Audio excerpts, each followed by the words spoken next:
Good afternoon everyone. आप सभी का फिर से स्वागत है मेरी channel Tally and Excel expert में। आज का वीडियो है कि जो भी आप लेजर क्रिएट करते हैं टैली में, तो लेजर मतलब कि खाता वही आप क्रिएट करते हैं, तो उसको कौन से ग्रुपिंग में रखना चाहिए, कौन कौन से टाइप के ग्रुपिंग्स ऑलरेडी टैली प्राइम में बाय डिफॉल्ट क्रिएटेड होते हैं, जिसके अंडर आपको लेजर क्रिएट करना होता है, उसके उसी के ऊपर मैं आज वीडियो बना रहा हूँ। तो वीडियो चालू करने से पहले आप सभी से रिक्वेस्ट करूंगा कि वीडियो को लाइक और चैनल को सब्सक्राइब कीजिए। तो आप जैसे स्क्रीन पे देख पा रहे हैं कि पहला जो ऑप्शन होता है वो है ग्रुपिंग ऑफ बैलेंस शीट। जो अपने अकाउंटिंग में रिपोर्टिंग्स लेवल जो होते हैं उसमें दो होते हैं, एक होता है बैलेंस शीट, एक होता है प्रॉफिट एंड लॉस अकाउंट। तो जो बैलेंस शीट के जो ग्रुपिंग्स होते हैं वो उसमें भी लायबिलिटी साइड और असेट साइड दो साइड होती है। जैसे आप अगर हिंदी में बोले तो जमा साइड और उधार साइड। तो लायबिलिटी का मेन मतलब होता है कि आपको किसी को पे करना बाकी है, पेएबल। तो लायबिलिटी साइड कौन कौन से ग्रुपिंग्स होते हैं, तो उसमें फर्स्ट होता है कैपिटल अकाउंट। कैपिटल का मतलब होता है कि मूडी, जो भी प्रोपराइटर होते हैं, पार्टनर होते हैं, डायरेक्टर होते हैं, वो बिजनेस में अगर कोई अमाउंट लाते हैं तो उसका लेजर कैपिटल में क्रिएट होता है। तो मैं आपको बताता हूँ कैसे क्रिएट करना है। गेटवे ऑफ टैली में क्रिएट का ऑप्शन है, लेजर में जाएंगे। जैसे प्रोपराइटर का नाम मैं लिख रहा हूँ, जो कैपिटल लाने वाले, इसीलिए मैंने कैपिटल में रख दिया। उसके अलावा भी आपको कोई भी डिटेल्स भरनी हो, जैसे एड्रेस हो गया, मोबाइल नंबर हो गया, वो सारी डिटेल्स आप भर सकते हैं। कंट्रोल ए के साथ में इसको सेव कर दूंगा। तो ये कैपिटल अकाउंट अपने आप क्रिएट हो गया। आप देख सकते हैं कि यहाँ पे पूरा लिस्ट आ रहा है ग्रुपिंग्स का। ये ग्रुपिंग्स जो होते हैं वो बाय डिफॉल्ट टैली में इंस्टॉल्ड होते हैं, तो उसी से आपको सिलेक्ट करना होता है। इसमें और भी आते हैं, जैसे बाय डिफॉल्ट कैपिटल के अंदर सब ग्रुपिंग होते हैं रिजर्व एंड सरप्लस। तो आप नीचे देख सकते हैं रिजर्व एंड सरप्लस, उसके नीचे है रिटेन्ड अर्निंग्स। दोनों का मीनिंग सेम है। अगर आपके पास पुराना कोई भी रिजर्व पड़ा है, आपने अगर वो कंपनी सेल कर दी और उसका रिजर्व्स आपको यहाँ पे ट्रांसफर लेना है, यहाँ आपने टैली स्प्लिट किया है, टैली स्प्लिट कैसे करना है वो भी मैं आपको वीडियो में सिखाऊंगा। तो अगर आपने ओपनिंग आप अगर डाल रहे हैं, तो प्रॉफिट लॉस का आप अगर ओपनिंग डाल रहे हैं तो वो आएगा रिजर्व एंड सरप्लस में। देखो मैं जैसे reserve and surplus create select करूंगा, इसके नीचे आ रहा है कैपिटल अकाउंट। तो रिजर्व एंड सरप्लस हो या रिटेन्ड एंड अर्निंग्स है, वो भी आएगा कैपिटल अकाउंट में। तो ये ऑप्शन आपको सिलेक्ट करना है जब भी आप कैपिटल लाते हैं या प्रॉफिट लॉस का ओपनिंग डालते हैं। उसके बाद लायबिलिटी साइड में सेकंड ऑप्शन आ जाता है लॉन्स एंड लायबिलिटी। तो देखिए लॉन्स एंड लायबिलिटी इसमें है ही ऑलरेडी। लॉन्स एंड लायबिलिटी में तीन ऑप्शन अवेलेबल होते हैं, सिक्योर्ड लोन, अनसिक्योर्ड लोन, और जो फर्स्ट थर्ड वन है, सेकंड और थर्ड दोनों एक ही है, बैंक ओडी या बैंक सीसी अकाउंट। तो ये तीनों का जो ऑप्शन है वो आपको लोन्स लायबिलिटी में मिल जाएगा। इसका ब्रीफली मैं आपको बता दूं सिक्योर लोन्स क्या होती है। अगर आपने बैंक या एनबीएफसी कंपनी से विथ कोलेटरल, मतलब आपने कुछ चीज गिरवे रख दी, तो उसके ऊपर अगर आप लोन लेते हैं तो ये आएगा सिक्योर लोन में। जैसे आपने होम लोन ली, कार लोन ली है, तो ये सब आएगा सिक्योर लोन में। अनसिक्योर लोन में क्या आएगा, जैसे आपने डायरेक्टर या पार्टनर या थर्ड पार्टी, जैसे आपके फ्रेंड्स वगैरह हो गए, उनसे आपने बिना कुछ भी गिरवी रखे अगर आपने कोई लोन ली है, तो ये चीज आएगा अनसिक्योर्ड लोन में।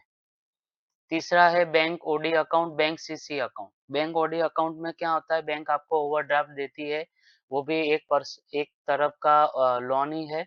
उसमें हर महीने आपको स्टेटमेंट देना होता है, कितना स्टॉक है, कितना डेटर्स है, तो उसी के ऊपर बैंक आपको ओडी देती है। तो वो भी आपको आएगा लॉन्स एंड लायबिलिटी में। आगे बढ़ने से पहले एक चीज इम्पोर्टेंट मैं आपको बता दूं कि जब भी आपके पास आप कोई भी ट्रांजैक्शंस की एंट्री करते हैं तो आपको मेनली वो चीज याद रखनी है कि वो ट्रांजैक्शन का पर्पस क्या है।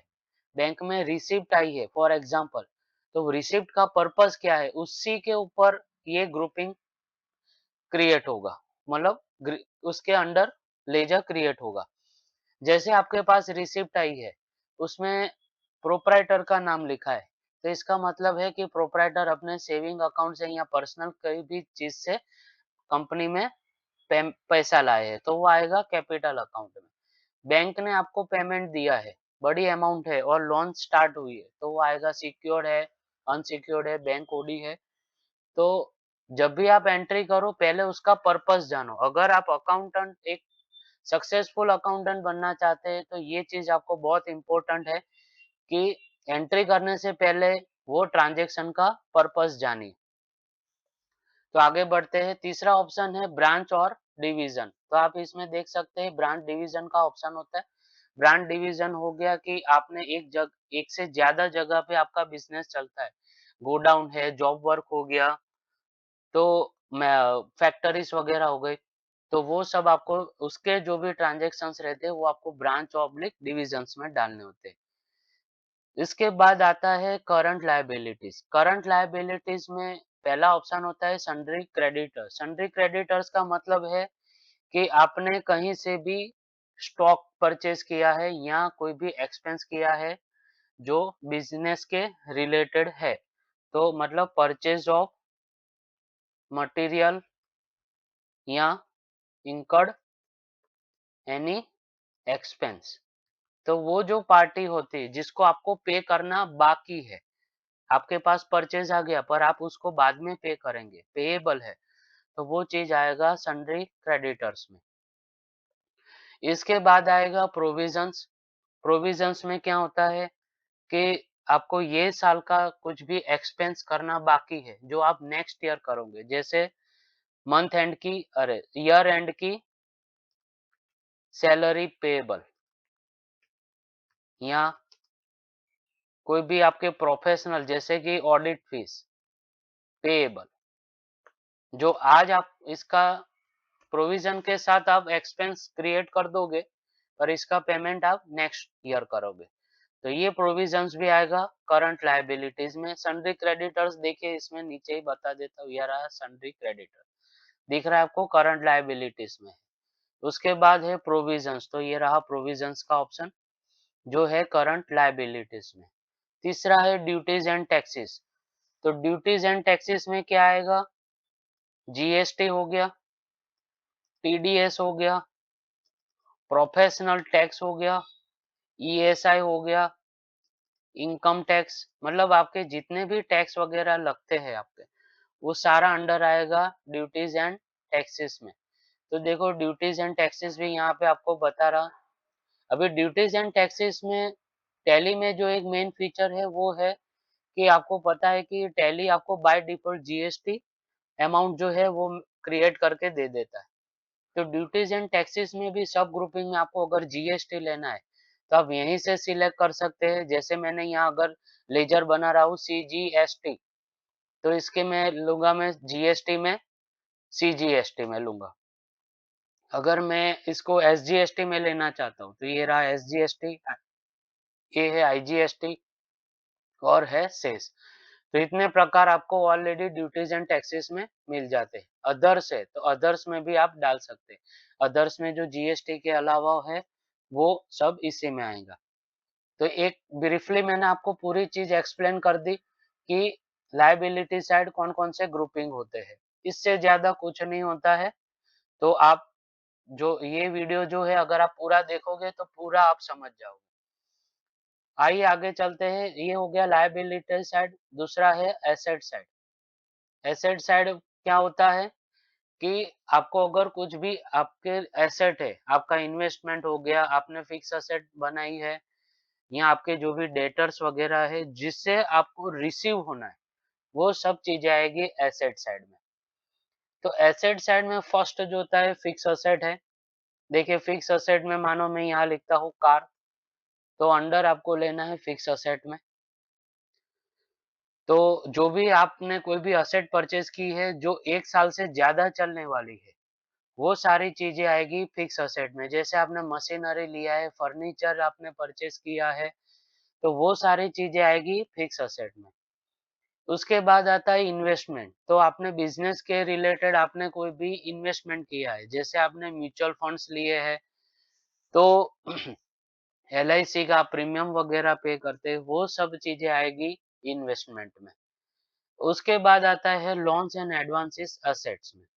तो लोन्स एंड एडवांसेस में आप देख सकते हैं कि लोन्स एंड एडवांसेस में क्या आएगा, आपको कोई भी कस्टमर ने आपको कुछ भी चीज़ एडवांस देके रखी है, या आपने किसी को लोन दी है, जैसे अनसिक्योर्ड लोन में क्या आएगा कि आपने किसी से लोन ली है, तो लोन्स एंड एडवांसेस में क्या आएगा, आपने किसी को दी है, मतलब दिया है और आपको अभी क्या करना है, रिसीवेबल है, मतलब रिसीव्ड करना है, जो आप फ्यूचर में रिसीव करोगे, वो सब चीज़ें आएगी लोन्स एंड एडवांस में।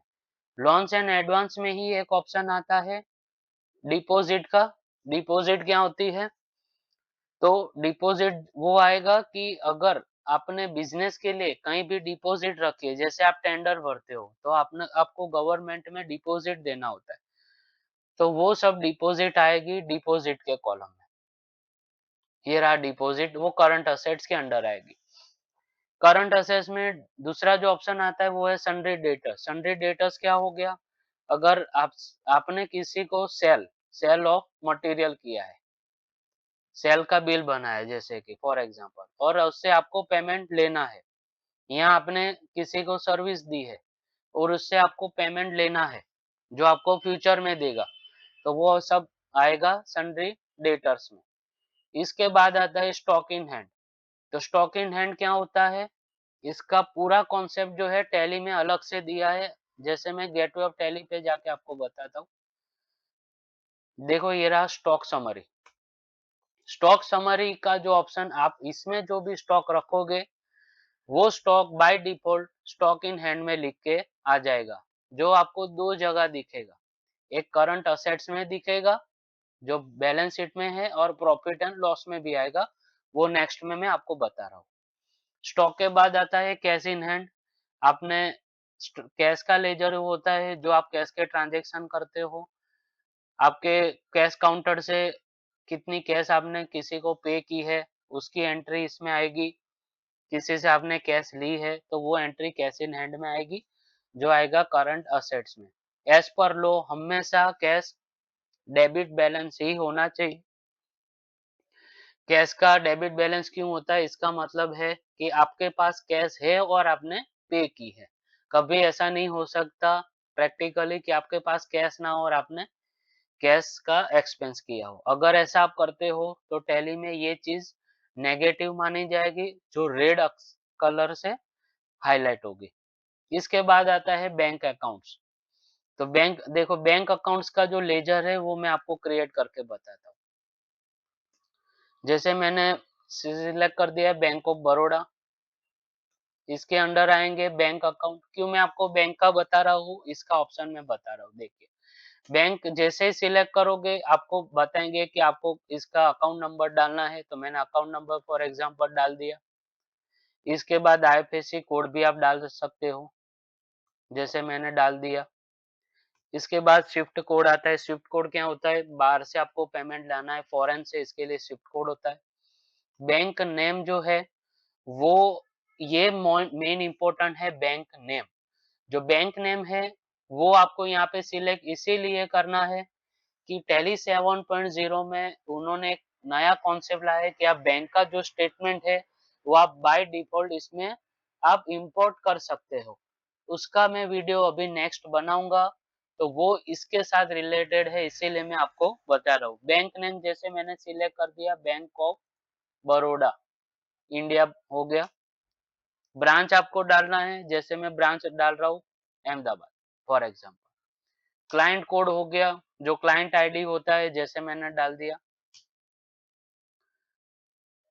सेट ऑब्लिक अल्टर बैंक में अगर आप यस करते हैं, तो इसमें भी आपको बहुत सारे ऑप्शन मिलेंगे, जैसे चेक प्रिंटिंग का ऑप्शन रहता है, रिकन्सिलिएशन का ऑप्शन रहता है, और एक अभी जो नया ऑप्शन आया है 7.0 में वो है ई पेमेंट। ई पेमेंट का मतलब है वो आपको एक गेटवे देंगे आपकी बैंक का, कि आप यहाँ से ही अकाउंटेंट डायरेक्ट बैंक से किसी को भी पेमेंट कर सकते हैं। ये ऑप्शन आपको स्टार्ट करना है तो कॉन्फ़िगरेशन में आपको यस देना है। इसके साथ अगर आपने बैंक में जीएसटी नंबर दिया है आपका, तो बैंक कोई भी चार्जेस आपके ऊपर करती है, तो उसका आपको वो जीएसटी की आईटीसी देंगी। तो इसके लिए आपको बैंक का जीएसटी नंबर डालना कंपल्सरी है। तो इसी के साथ बस अभी यहाँ पे मैं बैंक अकाउंट जो मैंने क्रिएट किया है वो बता दिया आपको। तो ये हो गया बैलेंस शीट का ग्रुपिंग, लायबिलिटी साइड और एसेट साइड। इसके बाद चलते हैं profit and loss. Profit and loss में बहुत ही कम ग्रुपिंग्स होते हैं। एक्सपेंस साइड जो है, जो हिंदी में इसको उधार साइड बोलते हैं। एक्सपेंस साइड मतलब आपने जो भी खर्चा किया है। तो मैंने आपको जैसे बैलेंस शीट में बताया था कि आपका जो भी स्टॉक इन हैंड है, तो स्टॉक इन हैंड जो है वो आपको प्रॉफिट एंड लॉस में 2 जगह दिखाएगा। एक एक्सपेंस की साइड दिखाएगा और एक आपको इनकम की साइड दिखाएगा। तो जो आपको बैलेंस शीट में दिख रहा है, ये आपको दिखेगा इनकम साइड, मतलब क्लो इनकम साइड मतलब कि क्लोजिंग स्टॉक। ये ओपनिंग स्टॉक नहीं है। तो आपको ये डाउट होगा कि यहाँ पे स्टॉक कैसे आएगा? तो टैली जो आपका ओपनिंग स्टॉक होता है, जो मानो कि अभी 24 25-26 साल चल रहा है, तो जो आपका स्टॉक है 31st ऑफ मार्च 2025 का जो स्टॉक है, जो ओपनिंग होगा 1st अप्रैल 1st अप्रैल 2025 का ओपनिंग बन जाएगा, वो अपने आप बाय डिफ़ॉल्ट यहाँ पे रख देगा। इसके बाद आता है परचेज़ अकाउंट। परचेज़ मतलब आपने कुछ भी परचेज़ किया है, खरीदी की है। तो खरीदी के बिल्स इसमें आएँगे। तो ये ग्रुपिंग है, ये लेजर नहीं है। लेजर बनाने के लिए ये ग्रुप आपको सिलेक्ट करना है। तो देखो ये दोनों चीज़ें आपके खर्चा है। तो परचेज़ और डायरेक्ट एक्सपेंस में क्या मतलब है? परचेज़ मतलब आपने कुछ भी स्टॉक परचेज़ किया है, या मटेरियल परचेज़ किया है, या रॉ मटेरियल लिया है, जो डायरेक्ट टू आपके आप इसके ऊपर आप कुछ भी प्रोसेस करके सेल करने वाले हो, वही चीज़ परचेज़ में आएगी। तो परचेज़ का लेजर बनाना हो तो जैसे मैंने परचेज़ लेजर का नाम दिया है परचेज़ अकाउंट, जीएसटी 18%। जैसे मैंने ये लेजर बनाया, इसके नीचे मैं सिलेक्ट करूँगा परचेज़ अकाउंट।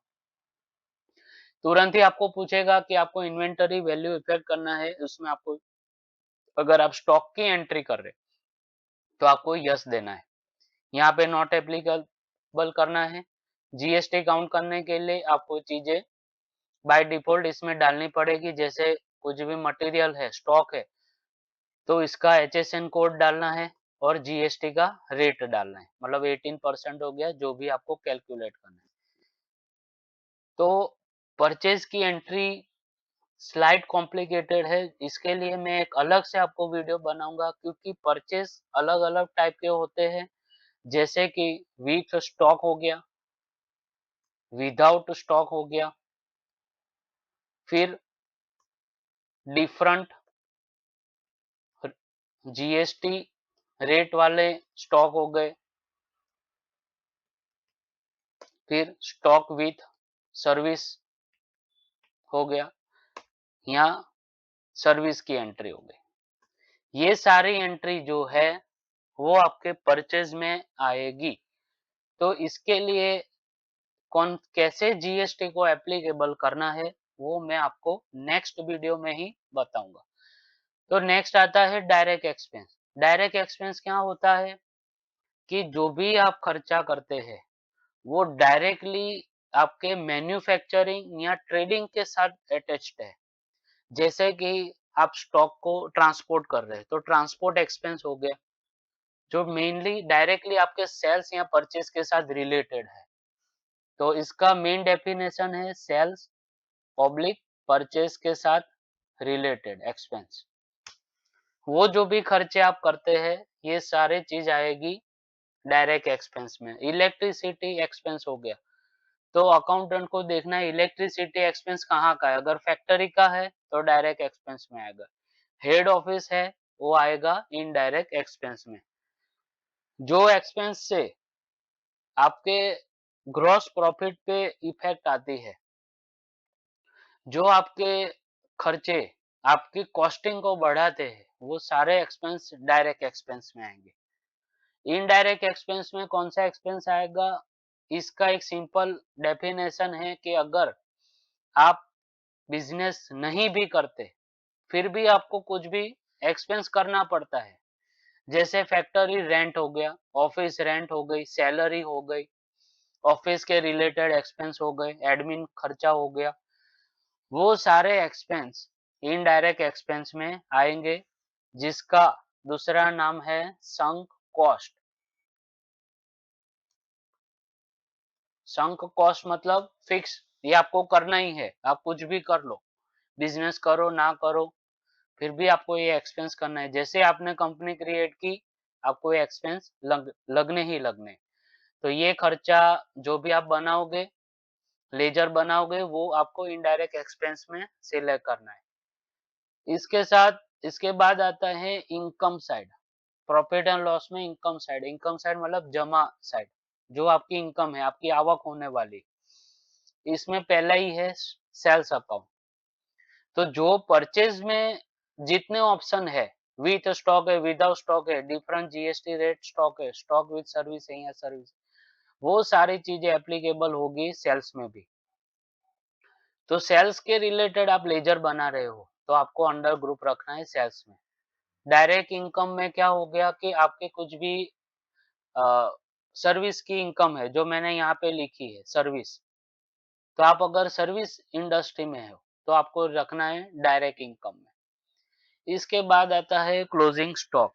ये क्लोजिंग स्टॉक आपको बाय डिफॉल्ट बैलेंस शीट से ट्रेस होगा,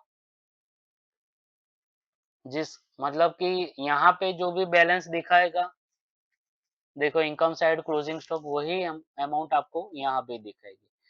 और लास्ट में है इनडायरेक्ट इनकम, जैसे आपका बैंक का इंटरेस्ट हो गया, एफडी इंटरेस्ट हो गया, ऑफिस रेंट आप रिसीव कर रहे हो, वो हो गया, वो सारा आएगा इनडायरेक्ट इनकम में। तो ये हो गए ग्रुपिंग्स। इसके अलावा एक ग्रुप जो एक्स्ट्रा होता है वो मैं आपको बता दूं, मिसेलिनियस एक्सपेंस और असेट। ये देखो, आप देख सकते हो कि ये कोई भी अंडर ग्रुप में नहीं आता है। इसका मतलब क्या है कि आपने कोई भी एक ऐसा एक्सपेंस किया है जिसकी रिकवरी आप 1 साल से ऊपर करोगे, मतलब कि 2 साल में उसकी रिकवरी होगी, तो वो सारा एक्सपेंस आएगा मिसेलिनियस एक्सपेंस में। फॉर एग्जांपल, आपने कोई भी मशीनरी को रिपेयर करवाया है और उसका जो भी खर्चा आया है, उसका बेनिफिट आपकी कंपनी को 3 साल के लिए होने वाला है, तो वो एक्सपेंस आएगा मिसेलिनियस एक्सपेंस ऑब्लिक असेट में। और ये कॉन्सेप्ट है जर्नल के साथ। इसमें आपको क्या करना होता है, एवरी ईयर आपको यहाँ से एक्सपेंस का पोर्शन उठा के आपको एक्सपेंस साइड, जो प्रॉफिट एंड लॉस में इनडायरेक्ट एक्सपेंस में आपको दिखाना होता है। तो ये कॉन्सेप्ट कैसे काम करता है, वो भी मैं आपको जब जर्नल की एंट्री सिखाऊंगा तब मैं आपको इसका कॉन्सेप्ट दूंगा। यहाँ पे इसके अलावा और कोई भी ऐसे ग्रुपिंग नहीं है जो मैंने आपको नहीं बताया है। सिर्फ एक है जो सस्पेंस अकाउंट है। सस्पेंस अकाउंट मतलब टेम्पररीली आपको कोई भी ट्रांजैक्शन हुआ है जिसका नेचर ऑफ ट्रांजैक्शन आपको नहीं पता है, या आपको किसने पेमेंट दिया या आपने किसको पेमेंट दिया है, जिसके नाम वगैरह आपको नहीं पता है, जो आपको मैनेजमेंट को पूछ के एंट्री डालनी है, वो आपको सस्पेंस अकाउंट में एंट्री डालनी होती है। नाम थोड़ा ऑकवर्ड है पर इतना सीरियस भी नहीं है। तो जो लेजर अपने क्रिएट करते हैं वो भी कॉन्सेप्ट मैं आपको बता दूं। लेजर क्रिएट आप क्रिएट से भी कर सकते हैं। दूसरा, आपको बल्क में अगर आपको लेजर क्रिएट करना है तो आपको जाना है चार्ट ऑफ अकाउंट्स में, लेजर में। इसमें आपको बटन दबाना है ऑल्टर एच। जैसे ही आप ऑल्टर एच दबाओगे आप देख सकते हो मल्टी क्रिएट का ऑप्शन है। तो मैंने मल्टी क्रिएट किया। यहाँ पे दिख रहा है अंडर ग्रुप ऑल आइटम। जैसे आपको सिर्फ डेटर्स डालने हैं तो आप यहाँ पे सिलेक्ट कर लो डेटर्स। अगर आपको सारे मिक्स में डालने हैं तो आपको करना है ऑल आइटम। जैसे मैंने लिया अपने प्रोपराइटर का लेजर बना रहा हूँ फॉर एग्जांपल, तो यहाँ पे आपको ग्रुपिंग सिलेक्ट करना है कैपिटल। ओपनिंग बैलेंस है तो आपको डालना है, नहीं है तो एंटर करोगे। सेकंड सीरियल नंबर चालू हो जाएगा, bank of Baroda bank account.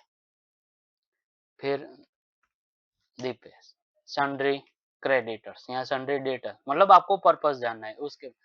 ये ऑप्शन आपके लिए इसीलिए है कि आपको अर्जेंटली और फास्ट वे में अगर आपको लेजर क्रिएट करना है तो आप ये ऑप्शन में जा सकते हैं।